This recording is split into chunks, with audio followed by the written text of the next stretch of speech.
বসার মতন উপযুক্ত আপনারাও নয়, আমিও নয়। এই জায়গাটাই বসার মতো উপযুক্ত। খাস আল্লাহ পাকের দয়া, আল্লাহ পাকের রহমত, আল্লাহ পাক আপনাকে আমাকে বেছে নিয়ে আজকে এই রকম একটা পবিত্র জায়গায় বসার সুযোগ করে দিয়েছেন। খাস এটা আল্লাহর দয়া। যেমন একটা জায়গায় আল্লাহ পাক আপনাকে আমাকে বসিয়েছেন যে মায়ের পেট থেকে বাচ্চার যখন জন্ম হয়, বাচ্চা যখন দুনিয়ায় আসে, ওই বাচ্চার কিন্তু কোনো গুনাহ থাকে না। আমরা যখন মায়ের পেট থেকে দুনিয়ায় এসেছিলাম, আমাদের জীবনে কোনো গুনাহ ছিল না। আল্লাহ পাক আপনাকে আমাকে এমন একটা জায়গায় বসালেন, এই জায়গায় আমরা বসে খালেস দিলে আল্লাহর দরবারে তওবাতুন নাসুহা করে যদি উঠে বাড়ি যেতে পারি। যেমন বাচ্চার জন্ম হবার পর ওই বাচ্চার যেমন কোনো গুনাহ থাকে না, আমাদেরও জিন্দেগিতে আর কোনো গুনাহ থাকে না। জোরে বলুন সুবহানাল্লাহ। জোরে বলবেন না সুবহানাল্লাহ? বড় নিয়ামতের জায়গায় আল্লাহ পাক আপনাকে আমাকে আজ বসিয়েছেন। কিতাবের মধ্যে পাওয়া যায়, এই জলসার যখন আখিরি দোয়া হয়ে যায়, আখিরি দোয়া হয়ে যাওয়ার পর আল্লাহ পাকের একদল রহমতের মালাইকা ফারিস্তারা আল্লাহর দরবারে ফিরে যায়। আল্লাহ পাক তখন মালাইকা ফারিস্তাদের বলেন, আয় আমার মালাইকা ফারিস্তারা, তোমরা কোথায় গিয়েছিলে? মালাইকা ফারিস্তারা তখন বলেন, আল্লাহ পাক আমরা দুনিয়ায় গিয়েছিলাম, দুনিয়ায়।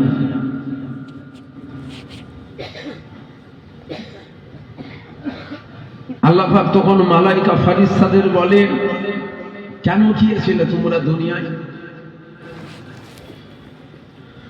তখন মালাইকা ফারিস্তারা আমার আল্লাহ পাককে বলেন, আল্লাহ পাক দুনিয়ায় আপনার বান্দা বান্দিরা একটা আপনার আলোচনার মেহফিল কায়েম করেছিল, আমরা ওই জায়গায় গিয়েছিলাম। এখানে প্রশ্ন হলো, এটা আমার আল্লাহ পাক কি জানেন না মালাইকা ফারিস্তারা কোথায় গিয়েছিলেন? কথা বলছেন না কেন? বেশক আল্লাহ পাক জানেন। কথা দিয়ে জিজ্ঞাসা করেন কেন? আল্লাহ পাক এই জন্য জিজ্ঞাসা করেন, কেন এই মালাইকা ফারিস্তারাই আমার আল্লাহ পাককে বলেছিলেন, যখন আমার আল্লাহ আদম জাতিকে বানাবার কুদরতি অন্তরে শখ করেছিলেন, মালাইকা ফারিস্তারা আল্লাহকে বলেছিলেন, আল্লাহ ওদেরকে বানাবেন না, অর্থাৎ আমাদের কথা বলেছিলেন। কেন বলছে? ওরা মার পিঠ খুন খারাপি এই নিয়ে ব্যস্ত হয়ে থাকবে, আল্লাহ ওদেরকে বানাবেন না। আল্লাহ পাক বলেছিলেন, আয় আমার মালাইকা ফারিস্তারা, আমি যা জানি তোমরা তা জানো না। আল্লাহ পাক আমাদেরকে বানালেন। তো মালাইকা ফারিস্তারা যখন ফিরে যায়, আল্লাহ বলেন, কোথায় গিয়েছিলে? মালাইকা ফারিস্তারা বলে, আমরা দুনিয়ায় গিয়েছিলাম। আল্লাহ বলে, কেন গিয়েছিলে? তখন ফারিস্তারা বলে, দুনিয়ায় আপনার বান্দা বান্দির একটা আপনার আলোচনা, আপনার হাবিবের আলোচনার মেহফিল কায়েম করেছিল, আমরা ওই জায়গায় গিয়েছিলাম। আল্লাহ পাক তখন বলেন, আয় আমার মালাইকা ফারিস্তারা, ওই জায়গায় কি আলোচনা হলো? তখন মালাইকা ফেরেশতারা বলেন, আল্লাহ ওই জায়গায় আপনার কথা হলো, আপনার হাবিবের কথা হলো, কোরআনের কথা হলো, হাদিসের কথা হলো, ইজমা কিয়াস সারা শরিয়ত দ্বীনের কথা, ইসলামের কথা হলো, জান্নাতের কথা হলো, জাহান্নামের কথা হলো। আপনার বান্দারা জান্নাতের আশায় কাঁদছিল, অর্থাৎ আমাদের কথা বলেন আল্লাহ। আপনার বান্দারা জাহান্নামের ভয়ে কাঁদছিল। আমার আল্লাহ পাক তখন বলেন, আয় আমার ফেরেশতারা, আমার বান্দারা কি আমার জান্নাত দেখেছে? ফেরেশতারা বলেন, না আল্লাহ দেখেন না। আমার বান্দারা কি জাহান্নাম দেখেছে? ফেরেশতারা বলেন, না দেখেনি। আল্লাহ তখন বলেন, মালাইকা ফেরেশতারা, আমার বান্দারা জান্নাত দেখেনি, জান্নাতের আশায় কাঁদে, জাহান্নাম দেখেনি, জাহান্নামের ভয়ে কাঁদে। তোমরা সাক্ষী রয়ে যাও, ওই সকল বান্দা বান্দিকে আমি আল্লাহ কিয়ামতের ময়দানে আমার জাহান্নাম থেকে রেহাই করিয়ে আমার দয়ার জান্নাত দিয়ে দেবো। জোরে বলুন সুবহানাল্লাহ। জোরে বলবেন না সুবহানাল্লাহ? কত নিয়ামতের জায়গা বুঝছেন? যেই জায়গার কথা আমার হুজুর পাকও বলেছেন জান্নাত। জান্নাতের বাগান। হুজুর বলেছেন আল্লাহ দুটো জায়গাকে জান্নাত করেছেন। এক নম্বর হলো মা বাইনা মিম্বারি ওয়া রাওজাতি ওয়া রাওজাতুম মিন রিয়াজুল জান্নাত, যেটা মদিনা শরীফে আমার হুজুর পাক শুয়ে আরাম করছেন। আর একটা জায়গা যেখানে আল্লাহ রাসূল কোরআন হাদিস ইজমা কিয়াস সারা শরিয়াত দ্বীনের আলোচনা হয়, নবী বলেছেন ওটাও জান্নাতের টুকরা। তাহলে বেশাক আমার আল্লাহ পাক আপনাকে আমাকে ভালোবাসেন, কেন ভালো যদি না বাসতেন এই রকম একটা ভালো জায়গায় বসার সুযোগ কিন্তু আমি আপনি পেতাম না। হ্যাঁ, আমরা গুনাহ করেছি বটে, তবে আল্লাহর রহমত আছে আমার আপনার উপরে। কথা ঠিক না ভুল? আমরা গুনাহ করেছি, বেশাক আমরা গুনাহগার, কোনো সন্দেহ নেই, তবে আল্লাহর রহমত কিন্তু আমার আপনার উপরে আছে, এখনো আল্লাহর রহমত আছে। কথা বলেন না, কে কথা বলে পিছনে? তো কথা বলেন কেন? কিন্তু খুব কথা বলে গ্রামের লোকেরা। চুপ করে শোনেন, অত কথা বললে হয়? চুপ করে শুনতে হয়। আল্লাহ আল্লাহ রসুলের কথা হলে চুপ করে শুনলেও কিছু বলেন আর নাই বলেন, যদি চুপ করে শোনেন তাতেও কিন্তু নেকি, তাতেও নেকি।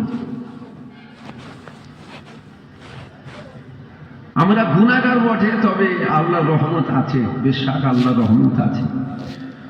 মুসা নবীর কাছে মুসা নবীর উম্মতেরা সব এক হয়ে, এসব কিচ্ছু লাগবে না, একটু আপনারা যদি চুপ করে শোনেন আমি বেশি খুশি হব। ঠান্ডা যেমন আমার লাগছে আপনাদেরও তো লাগছে, আপনাদের লাগছে না? বুঝে লাগছে, ছেলেটা বুঝে লাগছে। ও সোয়েটার টোয়েটার খুলে দাও, টুপি টুপি খুলে দাও। বলছে ঠান্ডা লাগে না, ঠান্ডা লাগে না, সোয়েটার পরেছে কেন? কি খ্যাপা ছেলে বলো তো, ঠান্ডা লাগে না? কাল ঘাম ছুটে যাচ্ছে, আমি কথা বলছি বটে, তবে আমার ভেতরটা তো সব কাঁপছে। কথা বুঝলেন না? কথা আমি বলছি তো। মুসা নবীর কাছে উম্মতেরা সব, যে এই জলসায় এখন যে এসে পৌঁছালাম, এই এখন এসে পৌঁছাবার কথা নয়, এই জলসাটাই এসে পৌঁছাবার কথা ওই 12:30 1টা 1:30টার দিকে, টাইম 9টা থেকে, কিন্তু এসে পৌঁছাবার কথা 1:30টার সময়, 2টোর সময়। কেন সারা রাস্তায় মাশাআল্লাহ এত জাম, কত বুঝলেন না? গাড়ি গড়াতে চাইছে না, বরকত দিয়েছে গাড়ি, কত বুঝলাম। তো তাতেও মিনিট 25 লেট হয়ে গেছে আসতে। আপনাদের কি রাগ হয়ে গেল নাকি? জাম থাকলে কি করবো রে বাবা, হেলিকপ্টার নয়তো যে উড়ে উড়ে চলে যাবে। তাই ড্রাইভার সাহেবকে বলেছি, লে না রে বাবা, সাইড থেকে নিয়ে নেবে, হুজুর গাল পারবে। আমি যে ড্রাইভার হয়েছে একটু গাল খেতে হবে না? এমন কোনো পৃথিবীতে ড্রাইভার আছে যে গাল খাই না? গাড়ি চালালেই গাল খেতে হবে, তাড়াহুড়োর সময় কি করার আছে? তো মুসা নবীর কাছে উম্মতেরা সবাই গিয়ে বলছেন, ও নবী মুসা, আপনি একটু আল্লাহর দরবারে দোয়া চান না? নবী মুসা বলছে, কি দোয়া চাইবো? বলছে আমার আল্লাহ পাক পানি দিচ্ছে না, জমিনে খরা দেখা দিয়েছে, খরা, ফসল ফুটছে না, জন্তুর জানোয়ার খেতে পেচ্ছে না, সব শুকিয়ে শুকিয়ে মারা যাচ্ছে। আল্লাহর কাছে দোয়া চান নবী মুসা, আপনি আল্লাহ পাক যেন পানি দেন।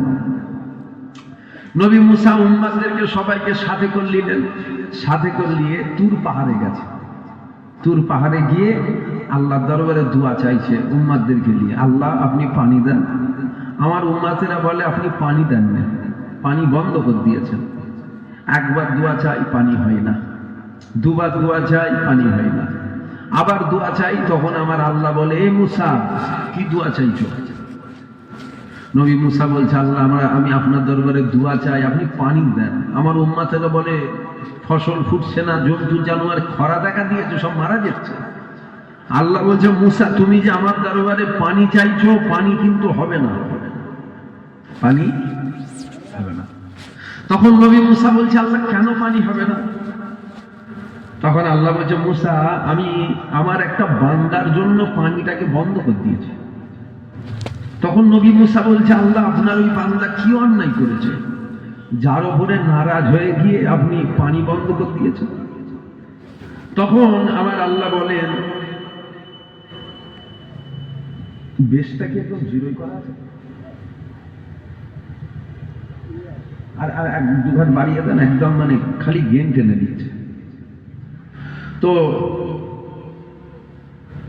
মুসা নবী বলছে আল্লাহ কি অন্যায় করলেন? তখন আমার আল্লাহ বলেন যে আল্লাহ মুসা নবীকে বলছে, মুসা তুমি দোয়া চাইছো পানি, তবে পানি কিন্তু হবে না। কেন? আমার একটা বান্দা এতদিন পর্যন্ত যে হায়াতে জিন্দেগি পেয়েছে, এই হায়াতে জিন্দেগির মধ্যে একবারও আমি আল্লাহ আমাকে ডাকেও নে, আমার কথা মনেও করে না, মানে আমাকে ইয়াদও করে না।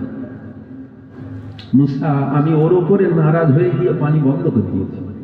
আবার আমার ওই বান্দাটা তোমার ওই মজলিসের মধ্যে বসে আছে, মানে যাদেরকে নিয়ে হাত তুলেছে ওর মধ্যে ওই বান্দাটাও আছে, যার উপরে নারাজ হয়ে পানি বন্ধ করেছে।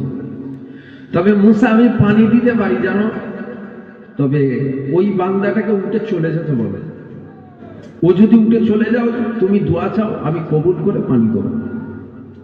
এখন নবী মুসা বলছে আমার উম্মাদের মধ্যে কে এমন আছে গো, বদকার, খারাপ, নিকৃষ্ট, যে আমার আল্লাহ পাককে একবারও ডাকেও নে, ইয়াদও করে না? কে মজলিসের মধ্যে বসে আছে? যাও উঠে চলে যাও তুমি। আল্লাহ বলেছে তুমি যতক্ষণ উঠে না যাবে ততক্ষণ পানি হবে না। তুমি তোমার জিন্দেগিতে একবার আল্লাহকে ডাকুনি, ইয়াদও করুনি। যখন নবী মুসা এই কথাটা বলেছে, উম্মাতরা একে অপরকে দেখা দেখি করছে। আল্লাহ পাক আমার কথা বললো নাকি? আমি কি আল্লাহকে ডেকেছি? হ্যাঁ আমি তো ডেকেছি। আর একজন চিন্তা করে আল্লাহ কার কথা বললো? আমার কথা বললো। আমি কি আল্লাহকে ডেকেছি? হ্যাঁ আমি ডেকেছি।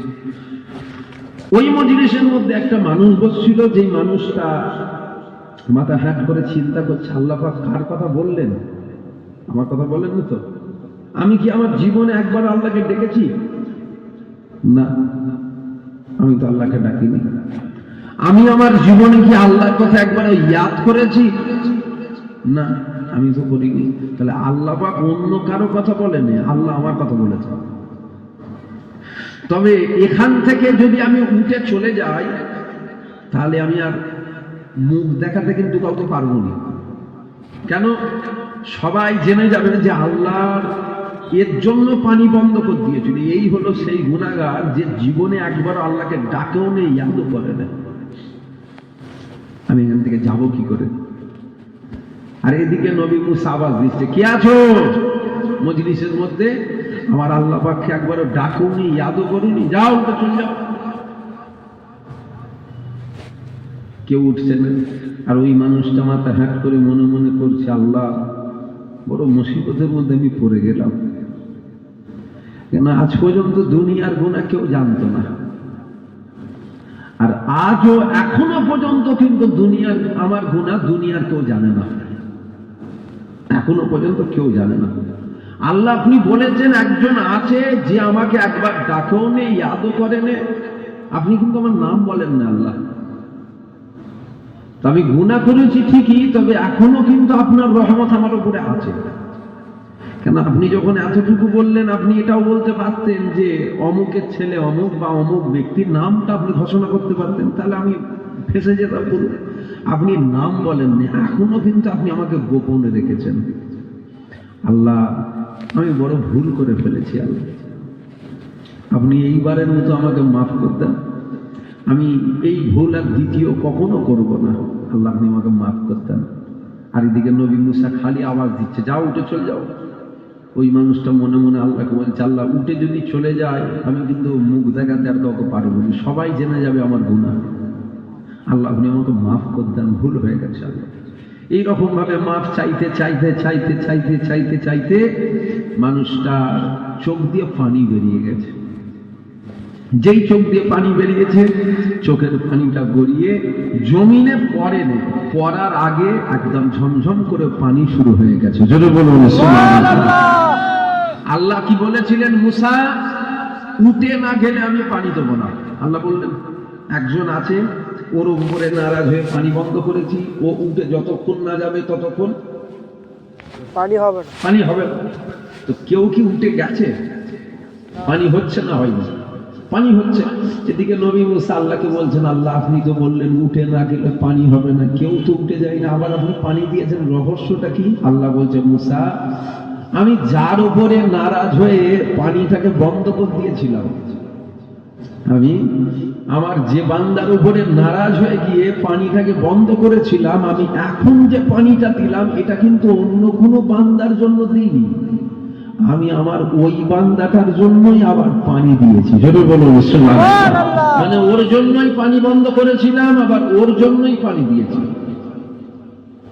তাহলে আমার আল্লাহ কত দয়াময়, বুঝছেন? জিন্দেগিতে একবার আল্লাহকে ডাকেও নেই, ইয়াদও করে না। আমরা তো একবার কেন লাখো বার আল্লাহকে ডেকেছি, ডাকেন না? লাখো বার ইয়াদ করেছি। তাহলে আমার আপনার উপরে রহমত হবে না? ইনশাআল্লাহ, ইনশাআল্লাহ, ইনশাআল্লাহ আল্লাহ রহমত হবে। আমরা গুনাহ করতে ভালোবাসি বটে, তবে আমার আল্লাহ পাক মাফ করতে ভালোবাসেন।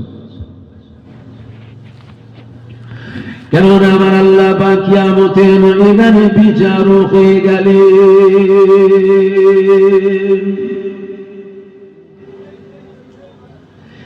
এ ছেলেরা, যুবকেরা, আল্লাহ পাক কিয়ামতের ময়দানে বিচারক হয়ে গেল।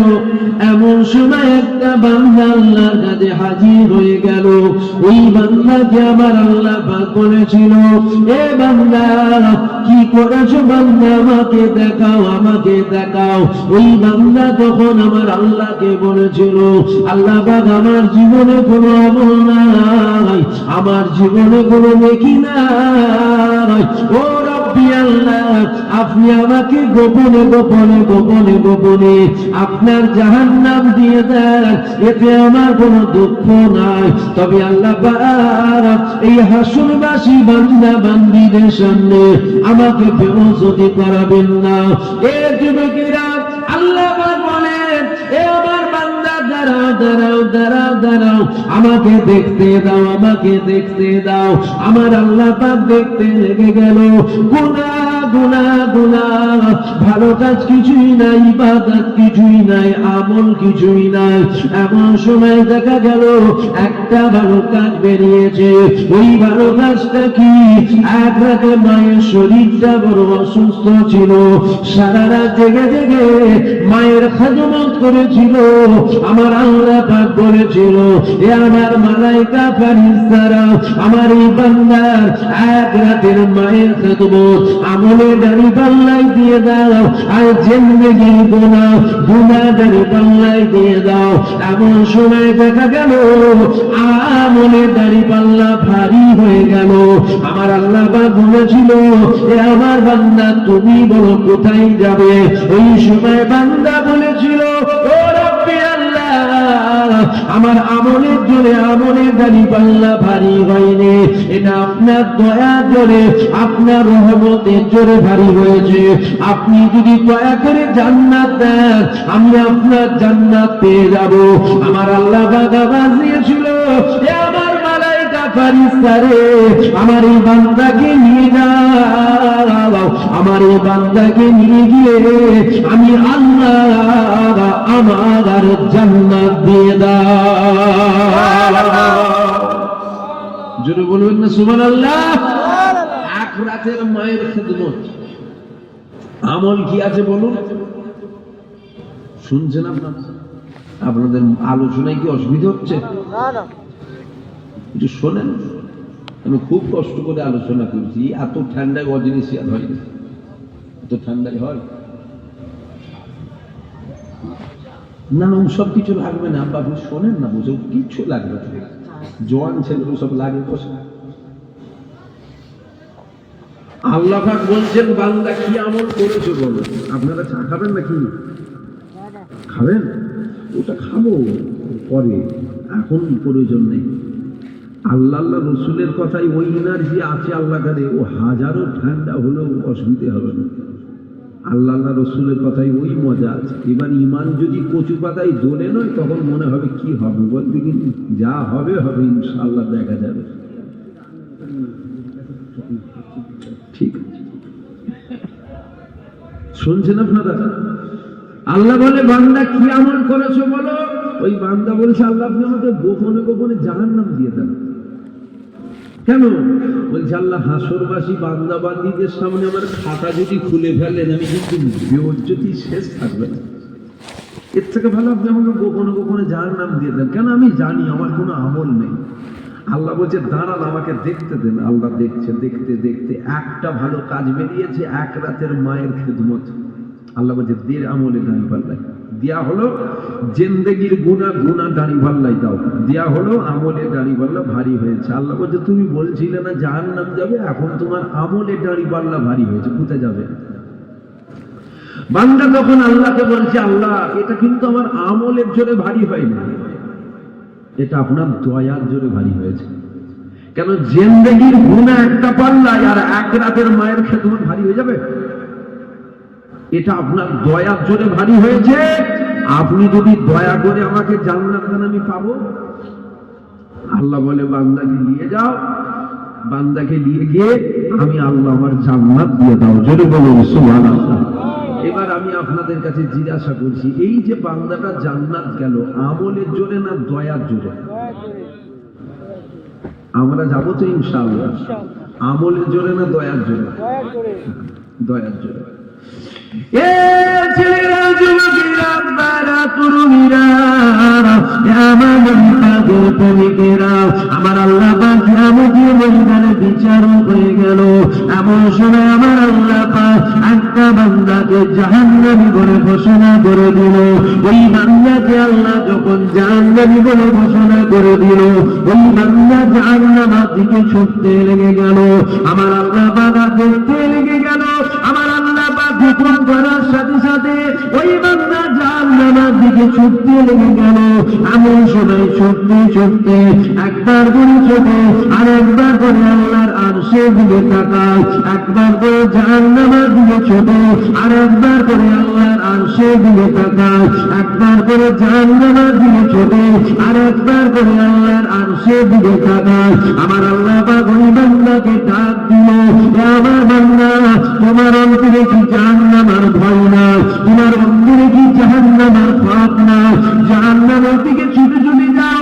ওই সময় বান্দা বলেছিল আল্লাহ আপনার হুকুম, আপনি আমাকে জাহান্নামী ঘোষণা করেছে, আপনি আমাকে জাহান্নাম যেতে বলেছে, তাই আমি আপনার হুকুম মানার জন্য জাহান্নামের দিকে ছুটতে লেগে গেলাম। এমন সময় ছুটতে ছুটতে একবার করে আপনার আরশের দিকে তাকায়। আমার আল্লাহ পাক বলে জাহান্নামের দিকে ছুটে যাও, আর একবার করে আমার আরশের দিকে তাকাও। জাহান্নামের দিকে ছুটে যাও, আর একবার করে আমার আরশের দিকে তাকাও। কি ব্যাপার? ওই সময় বান্দা বলেছিল আল্লাহ পাক আমি জাহান্নামের দিকে ছুটে যাই, আর একবার করে আপনার আরশের দিকে তাকাই। কেননা জাহান্নামের দিকে যখন ছুটে যায়, জাহান্নামের ভয় যখন অন্তরে লাগে, তখন আমি আপনার আরশের দিকে তাকাই।